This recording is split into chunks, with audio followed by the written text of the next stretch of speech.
and welcome to another episode of FooBar. In today's episode, we are talking about adding a file system to your Lambda with EFS. If you want to know more about serverless, cloud computing, or software engineer practices in general, subscribe to my channel in the red button below. I post videos on Tuesdays and on Thursdays, so let's get started.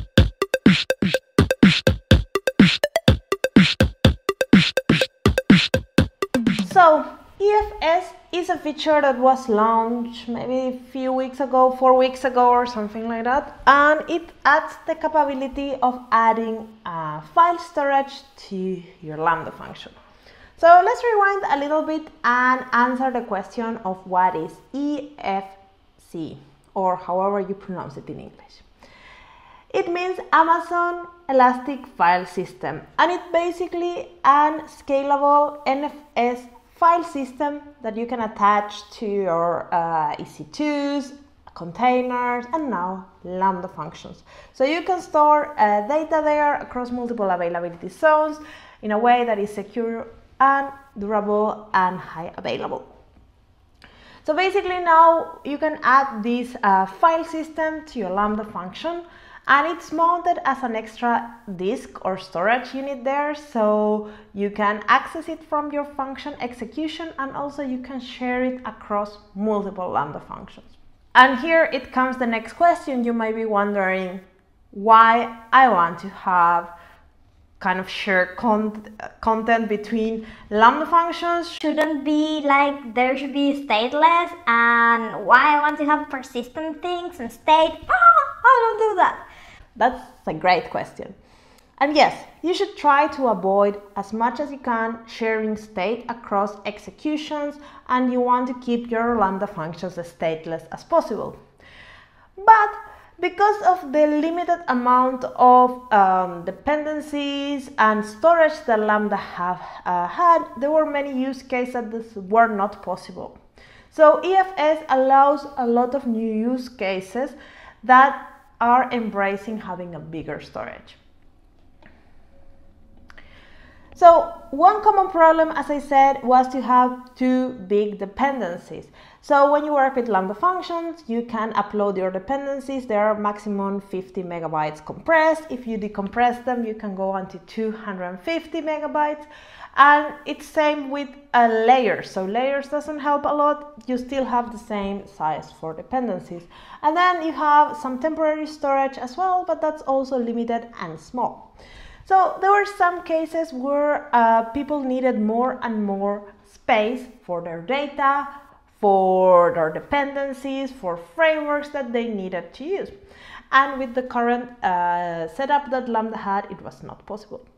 Sure, you could use S3, but S3 in this particular scenario might not work very well, because if you are bringing dependencies, you need to have them mounted in the file system. So yeah, maybe not. And if you're bringing data, it will add some maybe a transfer between S3, and it's not that fast and interconnected to your function. So for some cases, S3 is great, and I will recommend it for most of the cases, but in some particular cases, it's not. So one of the best examples and things that are out there is the capability of doing machine learning with Lambda.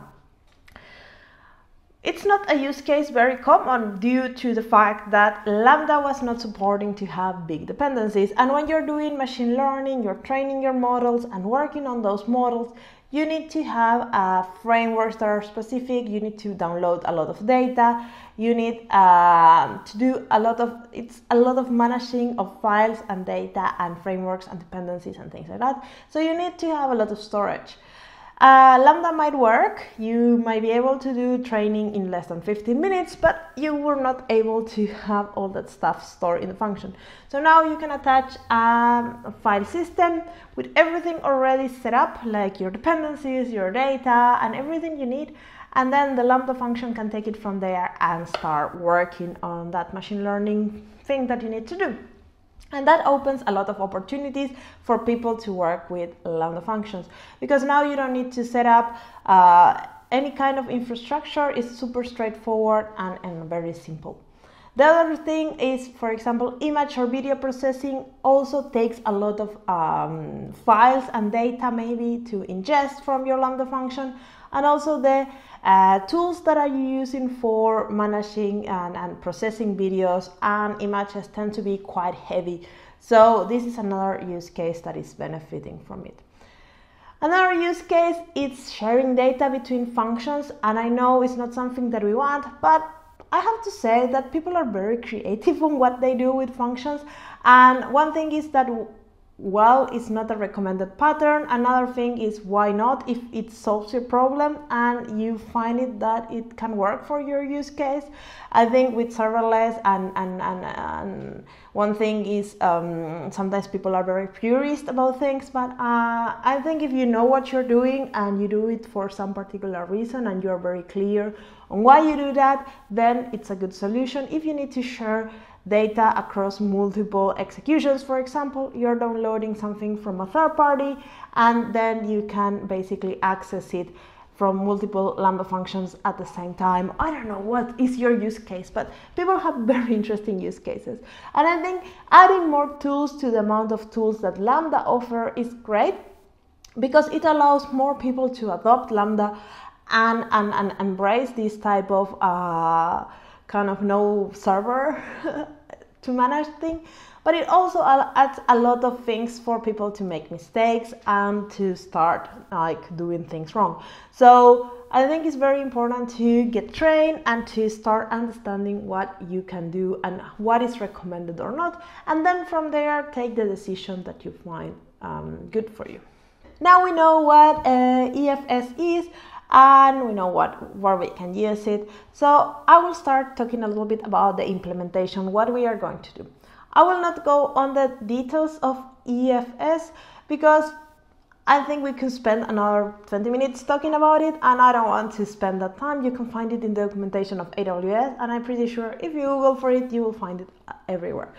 But I want to start configuring it and showing you how you can get started and set up your project with this. I took inspiration from the launching blog post that Danilo made, so I'm using the same example. The only difference is he did it from the console and with Python, and I'm doing it with CDK and JavaScript. So you will have two versions of the same thing depending on what you're interested in. So I'm picking CDK to do this project, and I did a video a couple of weeks about CDK. I'll leave it linked below in the description if you want to know there, where I introduce you a little bit on how is building serverless applications with CDK. I find it that it's pretty okay. I will still use some for my pure serverless applications, but I think in these type of opportunities is where CDK shines, and you will see it when we have to find the VPC. I think that's amazing. So the app, as I said, is the same as Danilo, and you can go and check it out. For the code, is kind of cool. We are not using the AWS SDK to access EFS. We are accessing directly from the file system of our runtime because it's a mounted disk in our Lambda function. So that's it. Let's go to the code and get started. So let's get started with the code. The first thing we want to do is a new directory, and I will call it CDK, EFS, something like that. Then I will go into it, and here I will run CDK, then init language type script, and this will create a new project for me. In this case, there will not be a sample project. I don't need it anymore. We already have done that in the previous video. So we will start with an empty project, and everything will be installed there for us.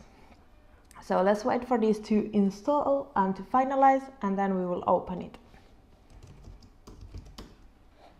So here I have my project in Visual Studio Code. As again, we have the bin CDK EFS stack that only has one stack. That's okay for us. And here is the code. There is nothing. In the sample app, we had this queue thingy, but we don't need that. And then we have the package JSON, and I'm using the latest version. So make sure you update your CDK so you have the latest version as well. So we are going to here, and in here we are going to start writing our code. We are writing an EFS. So for that we need the EFS module, we need the VPC module. Then we want to make a Lambda function inside, so we need the Lambda module, and we also adding an API gateway version 2 to it, so we need that module. So let's import all that, and then we can start coding. Now that I'm doing CDK, I need to get a plugin that will install all these dependencies automatically, because this takes a lot of time. If you have some Visual Studio plugin that will do that automatically, when you import something, it will add it to your package.json. Let me know in the comments box below, so I don't need to Google for one. I'm too late. So yeah, so this is installing now, and then when we have them as dependencies, we will be able to use them. The first thing we want to do is to create a VPC, and you'll see how simple it is to create a VPC with CDK. I think that was what it brought me into CDK. It's ridiculously that making a VPC is what make me like CDK, but because making a VPC in CloudFormation is so painful and I don't do them that often, so it's something that just takes so much brain power that, oh, they already updated the CDK to another version. I never have the latest version. So now I need to go here and make sure I have the 4, and then I run npm init install, so then everything is updated. But yeah, so the VPCs is what brought me to CDK, and I want to show you how easy it is to do it. So basically it's one line. Let's make a VPC. Woohoo! This is making a VPC in CDK. It takes one line of code. Yeah, you see 3 because I have it with a nice pretty thingy there, but I could put it only one line. Basically here we are creating a VPC with all its defaults that it spans around 2 availability zones. That's it. We could put as many as we want here. I just put 2 for putting something. This is for demo purposes. The next thing now we need to do is to start creating the EFS. So for that we will create the EFS, and we will give access to users, and we will give different path to like what we are mounting. So we are doing that next. So basically we are just creating the file system, and that is as given name a VPC, and then the removal policy that we are using destroy. So what is this removal policy, you might be wondering? Well, you can go to the documentation and you can check for removal policy, and here it's some explanation or not. Well, we are going to add the removal policy destroy, so whenever we remove the file system, everything goes with it. We don't want to retain the files in there, it doesn't make sense. This is just for demo purposes, but if you want to keep whatever is inside your file system, use the retain. So now the next thing we need to do is to do the access points. So basically for the access points, I'm using exactly what Danilo had put, and for knowing exactly what everything is, you can go to the blog post that Danilo wrote in 16th of June when this announcement was made, and here you can see the same demo I'm showing you. I'm very original, I know, but I wanted to write it in CDK and also make the function in JavaScript. So it's the same idea, it's just different implementation. So here he talks about the access points, and basically this is how the users will access one particular bits of this file system. This file system has different directories, and we are giving permission to this user to access this directory. And we are using this kind of Linux-based permission, so you can check what this 750 permission gives you, but it gives you write and read permission. So it's like file the file permission, so here you can find it, and yeah, so it has everything for the user. So that's what the type of permission we are giving. If you don't know about the type of permission systems in Linux, I will not teach you here that, but you can go and explore about that. I think it's pretty useful when you are working with file systems to know how to give permissions to things. So yeah, that's kind of it what we are doing. So now we have the file system, and we have give permissions to this user to access this path. And now we need to attach this file system to our Lambda. So let's create a Lambda function. So this is the Lambda function. We have created a Lambda function in the previous episode. This Lambda function is more or less the same. We have a name to it, EFS Lambda function. Then we have a runtime, node 12.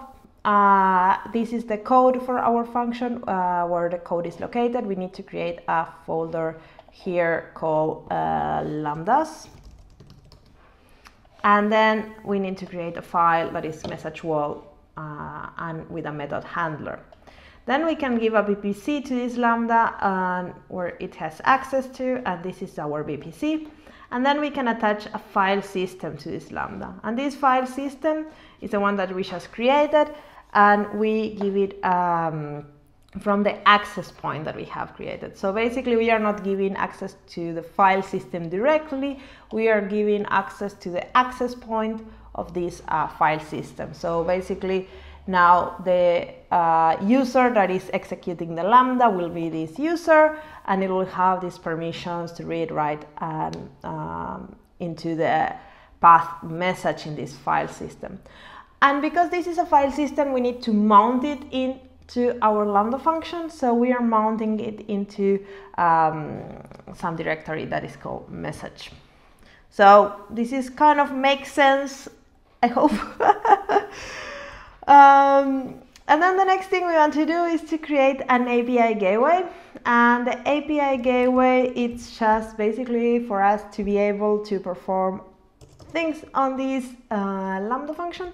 So I'm creating a new API. This is the type 2 endpoint, so it's very fast, performant, cheap.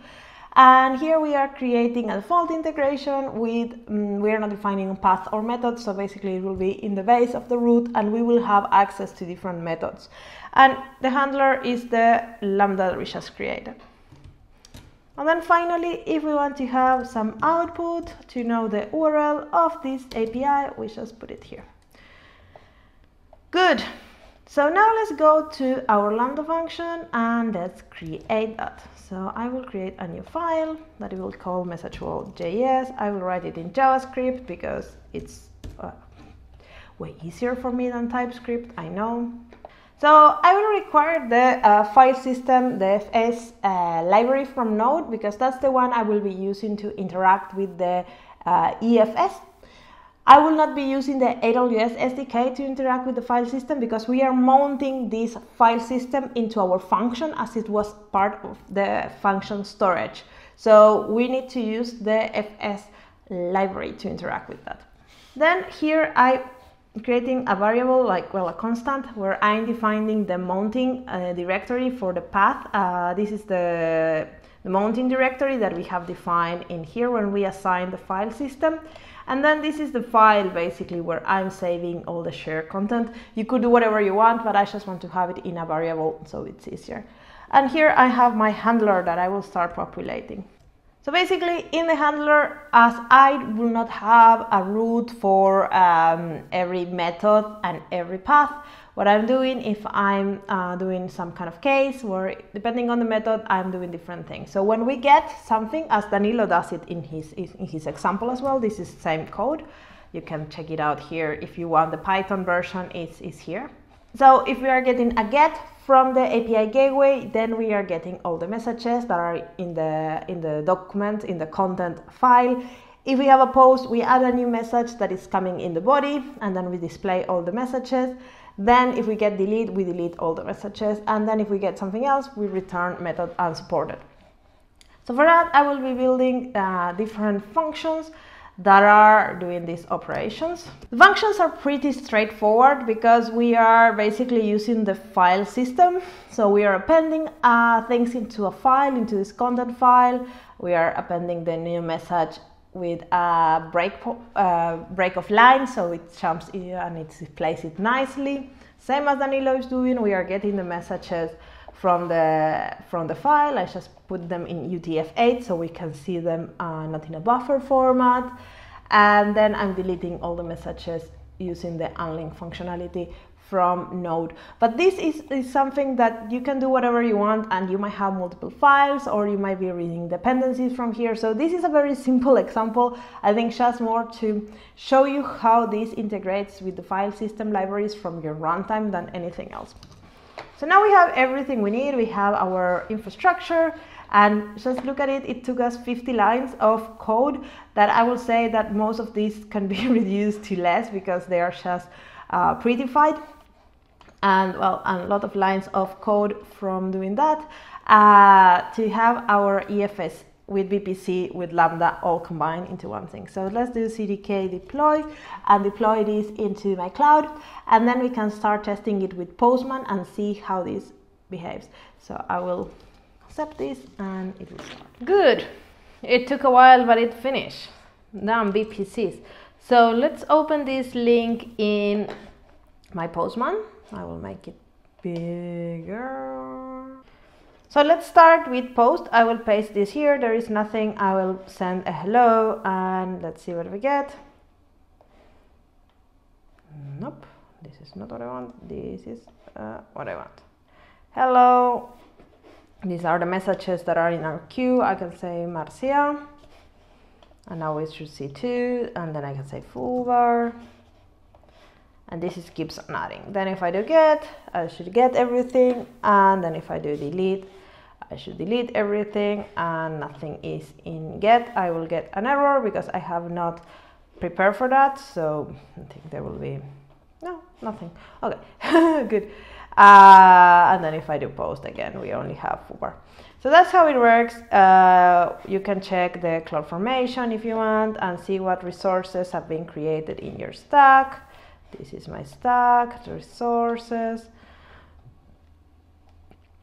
So we have an API gateway. We have the file system here. And then we have the security groups for your EC2s. We have the VPCs, we have the internet gateway, we have routes. So much things have been created for us with this CDK. It's just crazy. It's like it goes on and on and on and on and on and on and on and on. So all these 39 resources have been created with more or less the same lines of code. So it's crazy. I will leave you the code in the description box, but I recommend you to, if you want to check more things with CDK, to go to these CDK patterns. I think there you will find this example and other examples as well. They are all listed here, and you can find the serverless ones. I think we might have others. Let's see. Yeah. But the serverless ones are really, really cool. They have many and they keep on adding more. So there you can learn a lot about CDK and how to use it. But I will keep on making videos about CDK in the future because there are many things I want to show you. This was the video for today. I hope you enjoyed. If you did, give a big thumbs up. Thumbs ups really help me out to make my channel grow. And if you want to see something else about Lambda or other functionalities, let me know in the comment box below. I'm always happy to make videos that you want to watch. And if not, I see you in the next episode of FooBar. Ciao, ciao!